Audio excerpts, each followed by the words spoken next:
হযরত ওমর রাদিয়াল্লাহু তাআলা আনহুর জামানায় তিনি মরুভূমিতে তৃষ্ণার্ত হয়ে গেছিলেন। পানির তৃষ্ণায় এক রাখাল যুবককে বলছিলেন, যুবক, আমাকে একটা বকরির দুধ পান করাও। সেই রাখাল যুবক বলছে, জনাব, আমি এই বকরিগুলোর মালিক না, আমার মনিবের কাছ থেকে আমি গোলাম, আমানত আমার, আমি তো আমার মনিবের অনুমতি ছাড়া আপনাকে কোনো বকরির দুধ পান করাইতে পারি না। হযরত ওমর বলছে, পাক্কা মোমেন, বুঝছে। এই জন্য ওমর বললেন, যুবক, তুমি একটা দুধওয়ালা বকরি আমাকে বিক্রি করে দাও, তাইলে আমি তোমার কিছু টাকা দেব, তোমার উপকার হবে, আর আমিও একটা দুধওয়ালা বকরি পাইলে আমার দুধের তৃষ্ণা, পানির তৃষ্ণা মিটবে। আর তোমার মনিবকে তুমি বলবা, একটা বকরি হারায় ফেলছি, আমার এতগুলো বকরি চড়াইতে গিয়ে একটা পাচ্ছি না। উনি চাচ্ছিলেন তার ঈমানের মজবুতি। সাথে সাথে এই যুবক, সাথে সাথে তাফসীরে লিখছে, সাথে সাথে যুবক ওমরকে বললেন, ইয়া হাযা ফাআইনাল্লাহ, ওই বেটা, তাইলে আল্লাহ কোথায়? আল্লাহ কোথায়? তোমাকে ফাঁকি দিলাম, মনিবকে ফাঁকি দিলাম, জগৎবাসীকে ফাঁকি দিলাম, কিন্তু আল্লাহ? এই বুঝা গেল জঙ্গলের গহীনে একাকী যুবক কাকে মনে রাখছে? কথা বলেন না, কাকে ভয় করছে? রাতের গভীরে হযরতে ওমর রাদিয়াল্লাহু তাআলা আনহু, তিনি রাত্রিবেলা হাঁটতেন মানুষের বাড়ি ঘরের পাশে, কারো বিপদ, কারো অসহায় অবস্থা দেখতেন। একদিন রাত গভীরে শুনতেছেন এক ঘরের কোনায় এক বৃদ্ধা মা, বুড়া মা, তার মেয়েকে বলতেছে, মা, যে বকরির দুধ দহন করলাম সেগুলোতে কিছু পানি মিশিয়ে দাও, তাইলে আমরা কিছু ভালো দাম পাবো, বেশি দাম পাবো। মেয়েটা বলতেছে, মা, আমিরুল মুমিনিন ওমর নিষেধ করছে দুধে পানি মেশাইতে। বৃদ্ধা মা বললেন নিজের মেয়েকে, মা, ওমর কোথায় ঘুমায় আছে রাজপ্রাসাদে, আমরা দুইজন এখানে, আর কেউ নাই, তুমি বকরির দহন করাই দুধে পানি মিশাইলে ওমর জানবেই না, খবরই রাখবে না। তখন ওই মেয়েটা বলছে, মা, ওমর যদিও ঘুমায় আছে, ওমরের মনিব যিনি আল্লাহ, তিনি তো কখনো ঘুমায় না, তাকে ফাঁকি দেব কেমনে মা? এই নওজোয়ান শোনো, পরের দিন ওমর রাদিয়াল্লাহু তাআলা আনহু এক দুধওয়ালি, দুধ বিক্রেতার মহিলার মেয়েকে শুধু আখলাক দেখে, শুধু সততা দেখে, শুধু চরিত্র দেখে, শুধু আল্লাহ তাআলার ভয় দেখে, আদা ছিলেন ওমর, ওমরের মতো প্রবল প্রতাপ শাসক আজকের এই দিন পর্যন্ত ইতিহাস সাক্ষী পৃথিবীতে এখনো জন্ম নেয় নাই।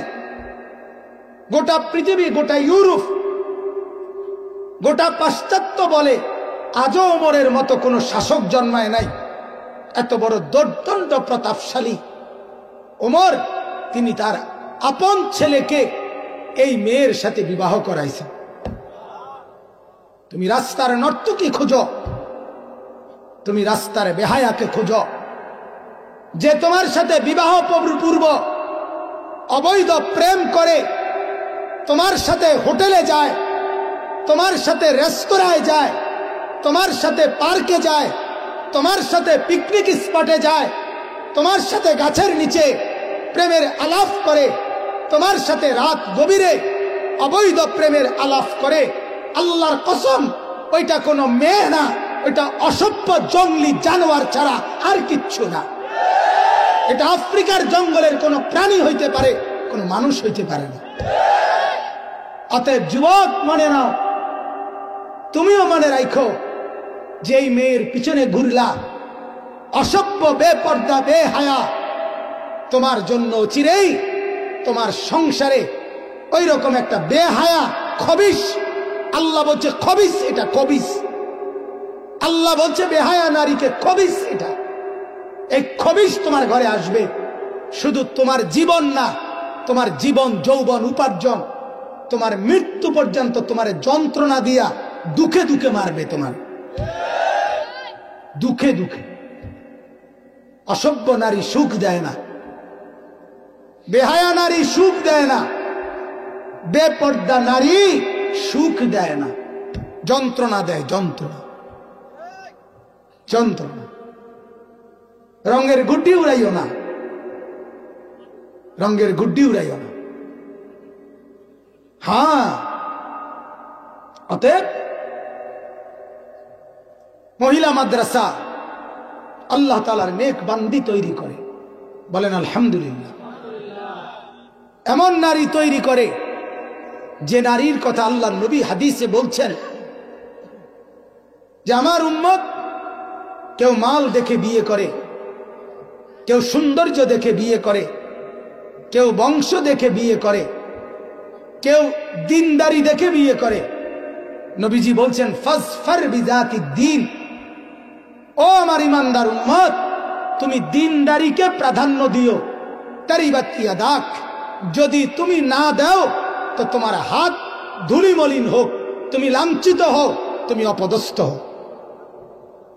হাদিস, এটা হাদিস।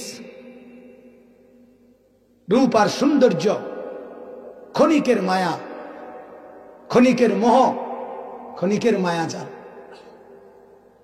আখলাক আর চরিত্র এটা দুনিয়ার মধ্যেও পুঁজি, আখিরাতেও জান্নাতের পুঁজি। এটাই মূল সম্পদ।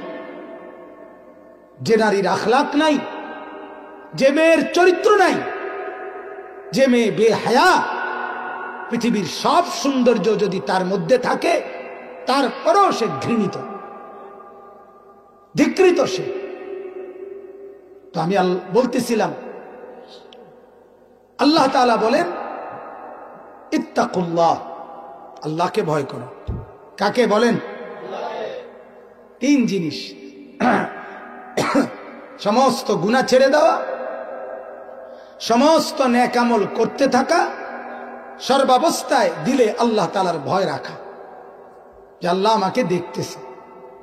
কে দেখছে?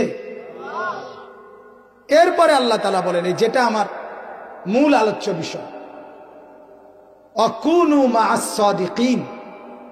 আল্লাহ তাআলা বলেন এবং তুমি থাকো সর্বদাই, কুনুর মধ্যে ইস্তেমরার আছে, আরবি ভাষার একটা কায়দা, অর্থাৎ সর্বদা, সর্বদার অর্থ আছে।